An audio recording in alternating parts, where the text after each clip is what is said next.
Hello, hello, hello, hello. Oh my gosh, I'm really excited. I'm really excited.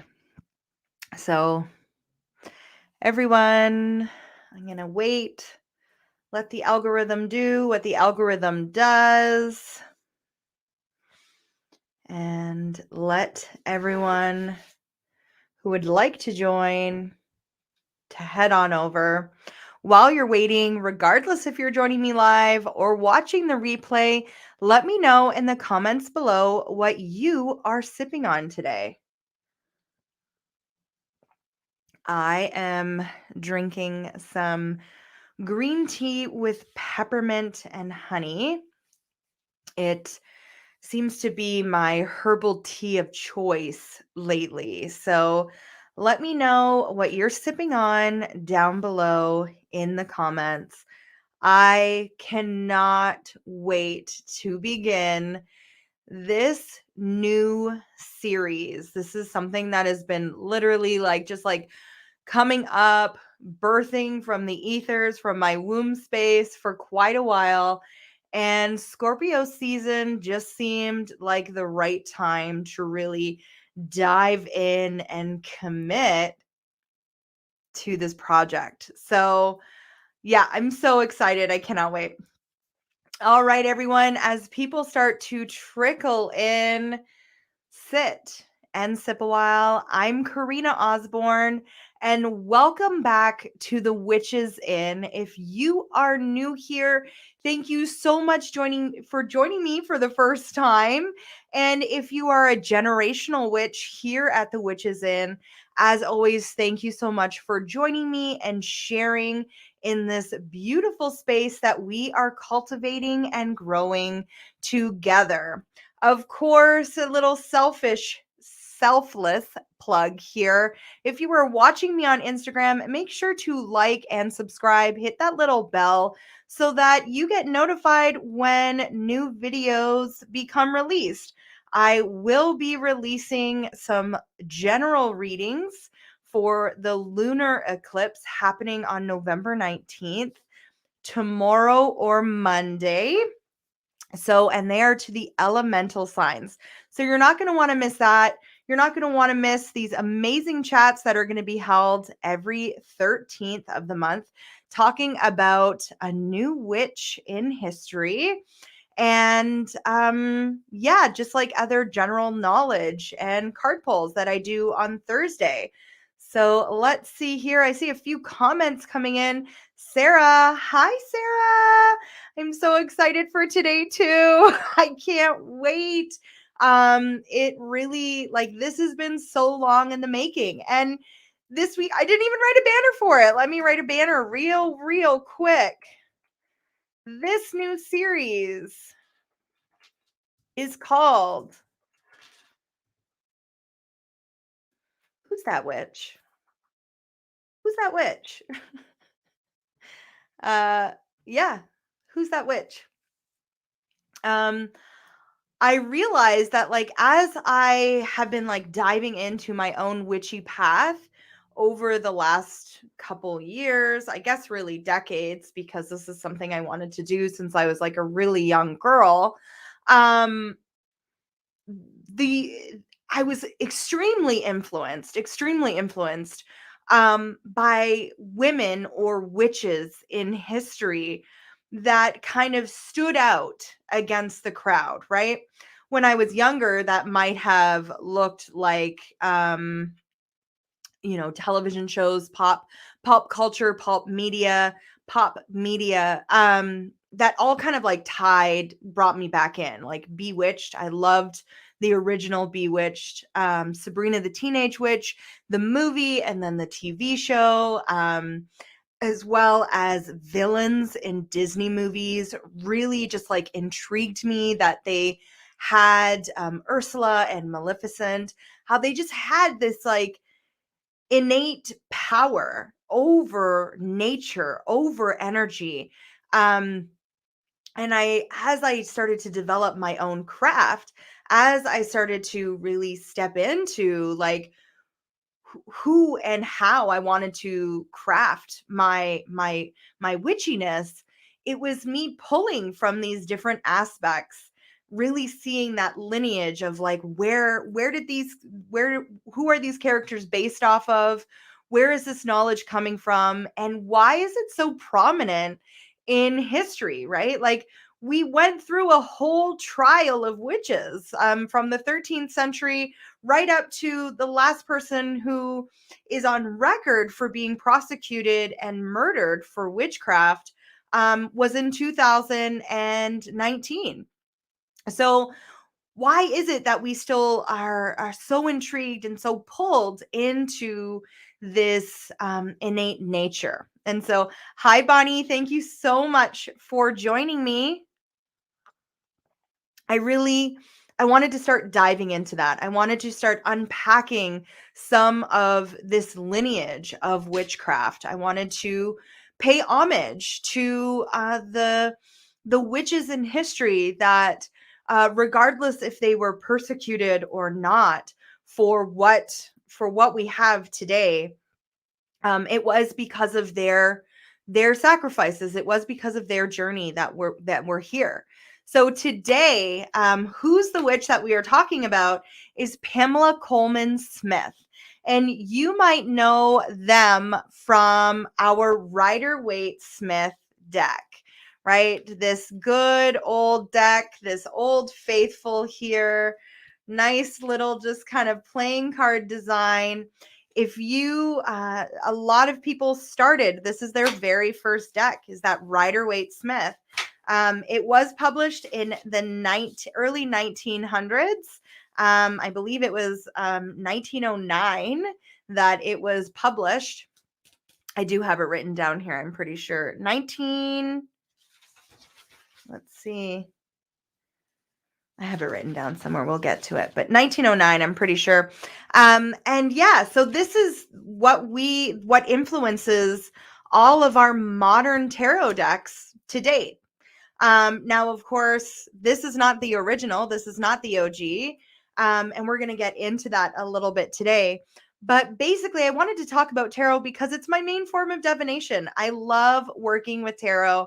It has really helped me open my intuition.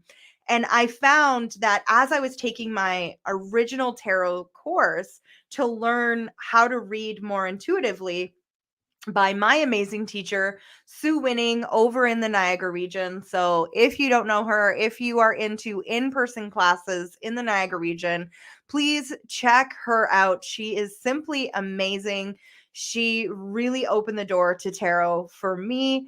I found that I was like researching a lot of like, what is the lineage of tarot? If I want to know this divination tool, if I really want to step into this aspect of self, then I want to know about it. I want to open this door with a full understanding, a full backpack, a full toolbox packed with knowledge, so that when I am reading for others and when what we would call skeptics come forward, I can tell them like, no, this isn't just something that I do for fun. This is something that I take very seriously and that I really want to know all about, because the more that we know about a tool, or the lineage of what we are practicing, it allows us a deeper intuitive kind of bone knowledge to sprout and come forward. So also, just a quick note before we head on, I do have some affiliate links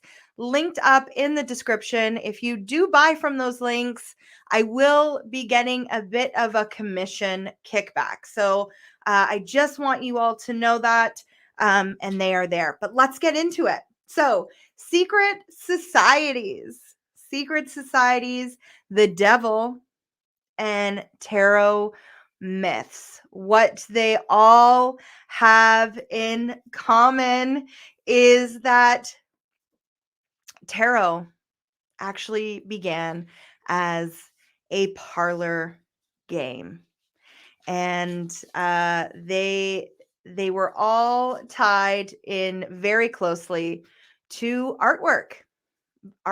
That's what really kind of inspired and brought forward tarot. That's what brought forward boredom.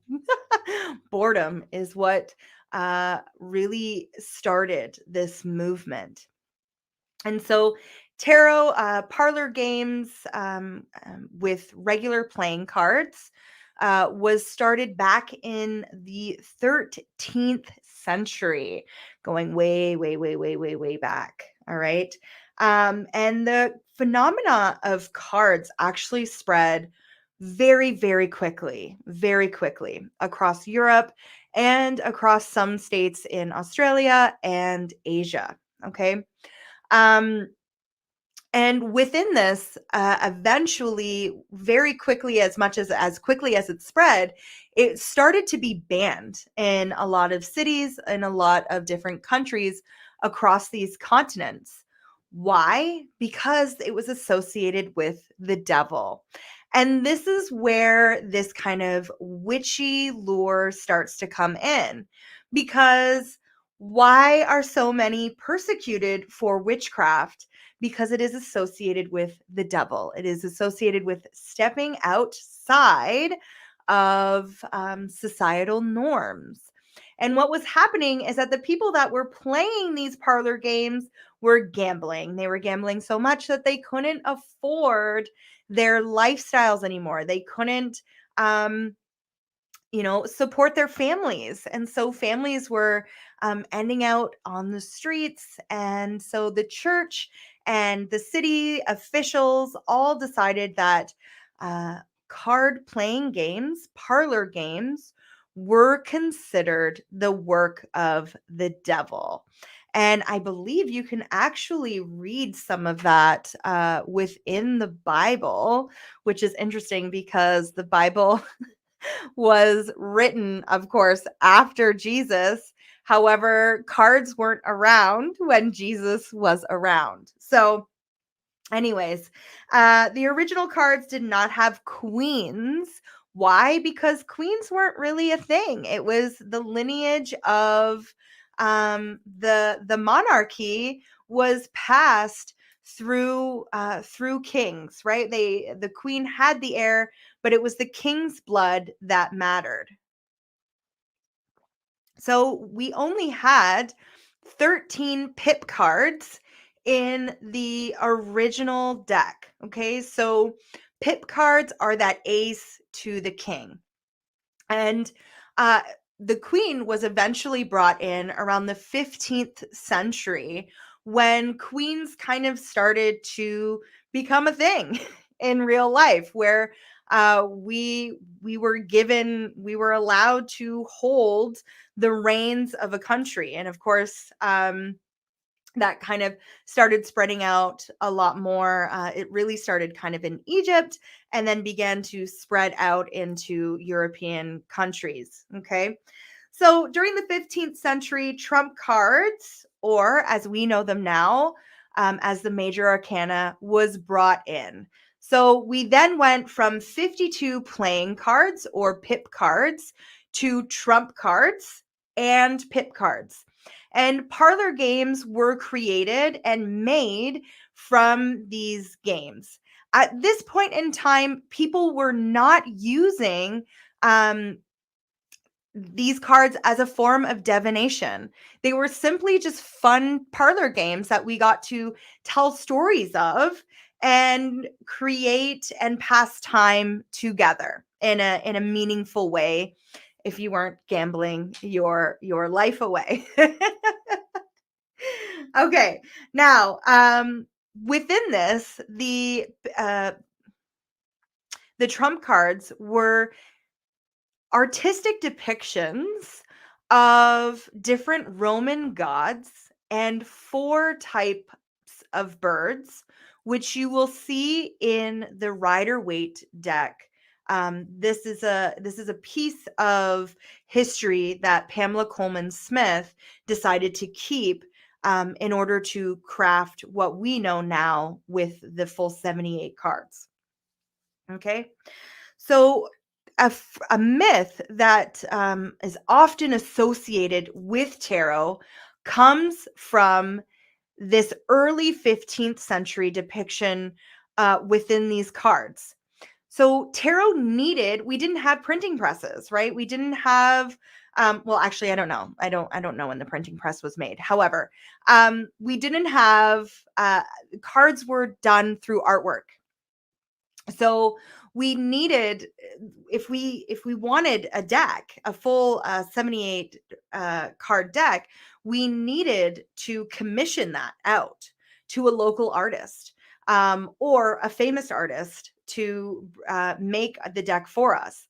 So cards were quite expensive. It was a quite expensive game in order to acquire, and then it was quite an expensive game to play, especially if you were losing money all the time.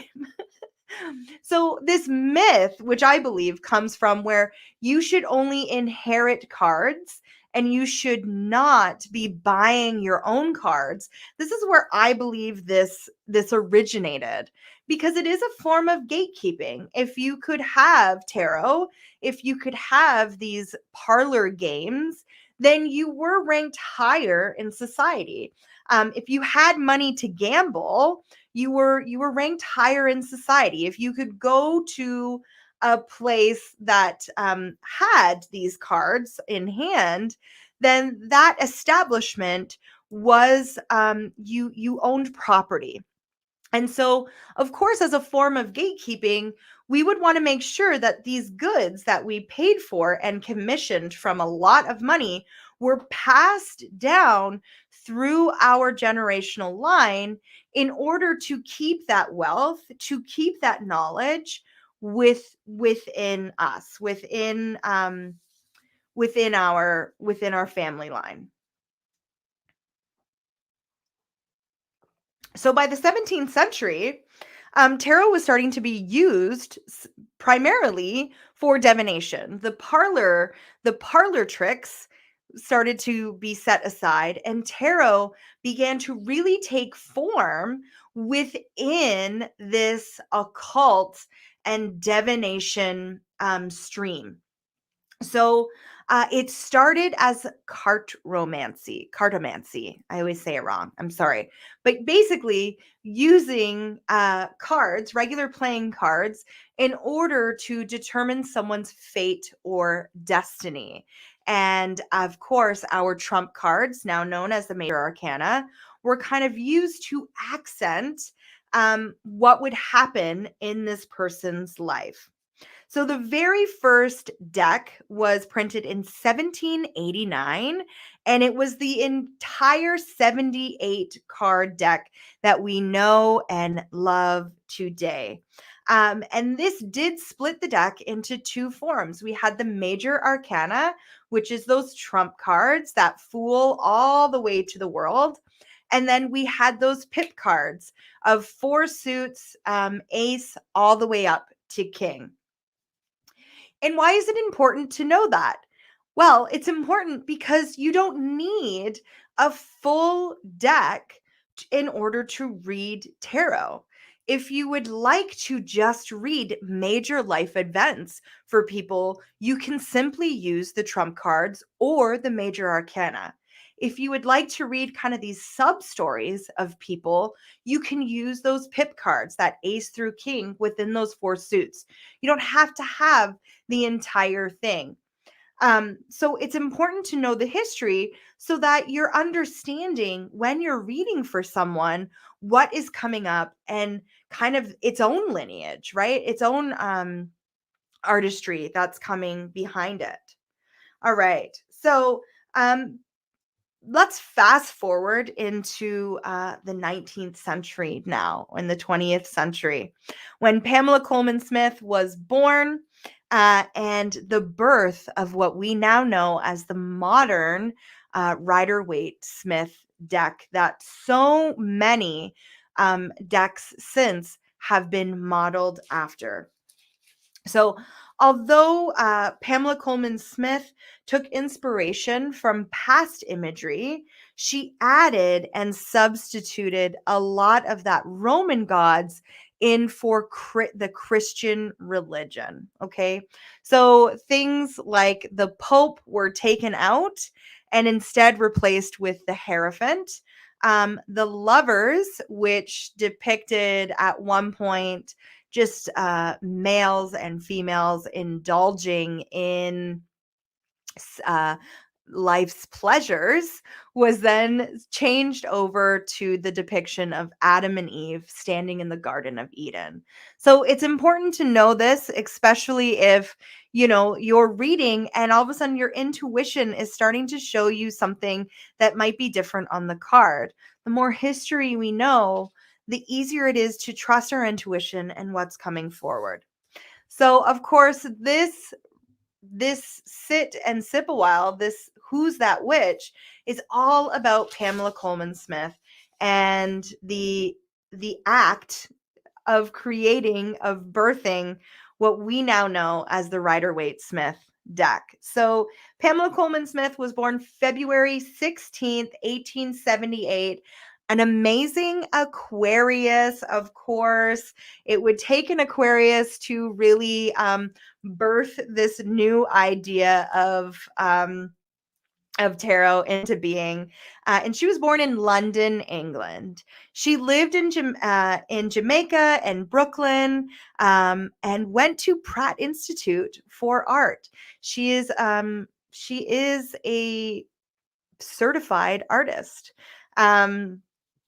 She was ill on and off for quite a while throughout her early lifetime, and illustrated quite a few books, including her own two books called The Wibbecomb's Fair and Fair Vanity. And what I really liked about that is that already in early life, Pamela Coleman Smith was stepping outside of the norms. She created Fair Vanity as this kind of snub to Vanity Fair, where Pamela Coleman Smith is a Black woman and she would not have been in Vanity Fair. So she did this as a snub to Vanity Fair in order to be like, hey, look, we're just as hip, we're just as happening.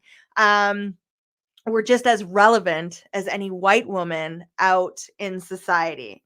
So I love that.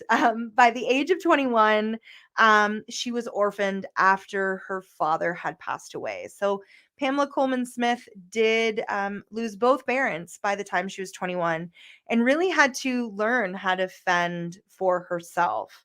So shortly after the death of her father, she moved back to England, where she began doing theatrical design. And she eventually was nicknamed Pixie by Ellen Terry, who was the leader of the theatrical group there. So again, as we're getting closer and closer to Pamela coming into this, what she is most famously known for, the Rider Waite Smith deck, it's important to know this because Pamela pulled from her life in order to create the deck that we know and love now. So in 1901, Pamela established a studio and held weekly open houses for artists. And when I was doing my research over on, just clicking through different Wikipedia pages and different articles that kind of were popping up as I was going, something that was said was that Pamela always knew how to make everyone feel at home and that no form of art was dismissed from these weekly parties. And as I was reading it, it was really lovely because I was thinking to myself, like, that's the whole point of why I opened The Witch's Inn, because I want people to discover that inner magic that comes from that art of self. And divination in itself is an art form. And it's why I love tarot so much and why I love collecting decks so much. And I think why other people love collecting decks so much, because each deck tells a different story based on an original story, right? It's kind of like, you can watch a lot of American and Canadian movies and it's all based on that Christian, Jesus was born, died, and was resurrected. It's all based on a similar story, but it's finding those nuances within the story that really pull you in and suck you in and allow it to either change or transform your life in some way. And so with learning about Pamela's life and just the progression of it up into and then including after the this resurrection of the Rider Waite Smith deck, it it's interesting. Like it brought a whole new meaning to the cards when I was learning, and then again when I was kind of refreshing what I had learned way back when I took my course. So um, Pamela also created two Jamaican folklore books in 1899 and 1905. And it really, the one that she really favors is the Ennis of the Spider. And again, it's that tapestry of life and how the folklore around spiders and the fear uh, within the story of this spider that comes to life and showing us how we need these different aspects in life in order to really create that web that holds us. And I just like I picture her kind of pulling from all these different aspects of these books that she had written and illustrated before she got to tarot, and it's all there, right? It's all there in the cards, so it's super cool. So she illustrated for Bram Stoker's last book, The Lair of the White Woman, in 1911, and she became an occultist right right after the Second World War, helping out actually with the Red Cross as well. So she, hang on, let me see. She then started her own publishing company in 1903. And it was all about kind of creating a safe place for artists to share their work. And it only actually had 13 issues, which I thought was pretty interesting considering that 13 was the number of the witch. And it did happen before she created the Rider Waite Tarot Smith deck. So she eventually changed this over into a publishing company in 1904 and held this publishing company until 1906, where she would publish poems, fairy tales, and mostly for women writers and artists. So um, she then met uh, Waite, Andrew Waite, at Hermetic Order of the Golden Dawn in 1901. And this was a secret society that she and Waite were involved with. Now, I love this aspect that although she was creating all these amazing things in the early 1900s, um, she was also an occultist. She also practiced witchcraft. She also practiced her form of witchcraft. And the tarot deck is a reflection of that world of art that she was developing and growing during that time. So they did produce this in 1909, and eventually they kind of parted ways. They did. Pamela was still living in England. Um, she was still getting, and her family still gets, um, royalties from the Smith decks that are made. However, her and Waite did part ways. So Smith died in September 18th in 1951 in her apartment, and is buried in an unmarked grave in England. So the 78 card illustrations are the most popular of all time. They are one of the number one decks that are sold to date. And she created this legacy.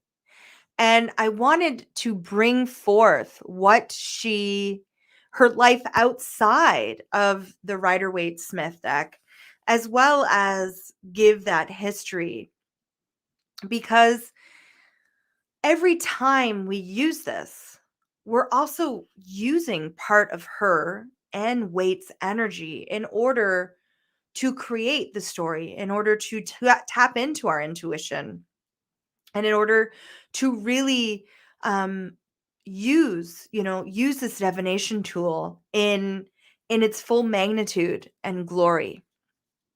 And so, although Pamela Coleman Smith passed away poorer than she was in the prime of her life, I would say that her life as a whole was filled with so much joy and nourishment, where she was constantly feeding the artistic drive in other people. And when you sit for a tarot reading, that's exactly what the tarot reader is doing for you. They are creating an atmosphere in which you can thrive in your future endeavors and in your current situations. And so that is Pamela Coleman Smith, and the original or the modern tarot deck in which we use today. Some of my favorite cards within this are the Queen of Wands, and of course she's right here. This is one of my favorite depictions within the deck, as well as, let's see if I can find it quick, the High Priestess. Now, like I said, a lot of modern decks use the imagery still from the Rider Waite in order to create and craft new imagery. And so I'm going to show you the Dark Woods Tarot here. And I really love these cards because they show the shadowy aspects. They really dive into the shadows of that Rider Waite. The Two of Wands here, it's like in the Rider Waite, it's saying, you've made a decision, go with it. But within the Dark Woods, it's saying you're going to have to embrace that inner witch. You're going to have to pull from that inner knowing in order to cross that crossroads, in order to meet yourself at the junction and go forward, right? The Four of Wands is one of my favorite cards within this deck, because although in the Rider Waite Smith it talks about celebration, the shadow aspect is, what are you hiding from yourself, right? What's that gnome under that bridge that's stopping you from crossing and getting those endeavors and really stepping into that passion? What do you need in order to create harmony and joy in your life? And of course, if you've tuned in or sat with me for a card reading, you know that my go-to deck is the Modern Witch Tarot deck. And the reason why I love this so much is because it's intersectional. It doesn't just depict white people and male or female characters like the Rider Waite Smith deck does. It does really create this intersectional knowing and gets to the nitty gritty of what the card actually is. So I really love Lisa Steele's depiction of the cards and kind of taking Pamela Coleman Smith's ideas and rebellion as she crafted this 78 card deck and created something that anyone can pick up and use and feel like they are being represented within the cards. So that's just a little bit about what's about tarot, about Pamela Coleman Smith. Tonight, I am hosting a tarot practice, a coven meeting. So this is open for all levels of people, of tarot readers, of oracle card readers. The only thing that I do ask is that you bring you bring the willingness to not just receive a reading, but also get a reading. And we'll be kind of talking about our favorite decks, some tips and tricks. About reading tarot, and then sharing platform readings, as well as kind of side breakout room readings for everyone. Now, if you enjoyed this video, like I said, please like, share, and subscribe to my channel. And let me know down in the description box below or in the comment box below, what are some myths you have about tarot that I can debunk for you in a later video?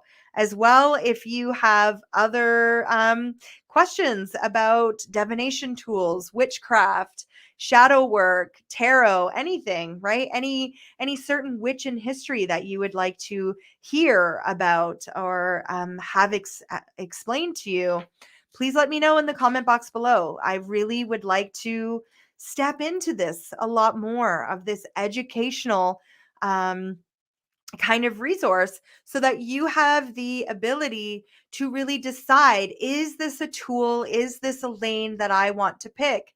Knowing that like witchcraft is all about cherry picking. Take what resonates and leave the rest.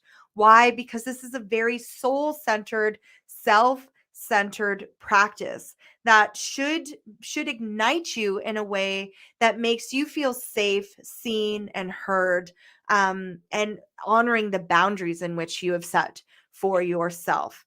And if you would like to go deeper, and you're sick of reading your own cards, you're ready for someone else to take the wheel so that you can sit back and enjoy, book a tarot reading with me. And of course, all of those links are in the description box. All of the cards that I talked about here today are in the description box if you would like to buy them. Just letting you know again that yes, I will get some commission if you do decide to buy from those links. And as well, check out my tip jar. If maybe you can't afford a full reading, but you've been really enjoying this content, in my link tree, you will see a tip jar. Any monetary donation is welcome and accepted. So anyways, witches, thank you so very much for joining me here today at the Witches Inn. I'm Karina, and until next time, bye.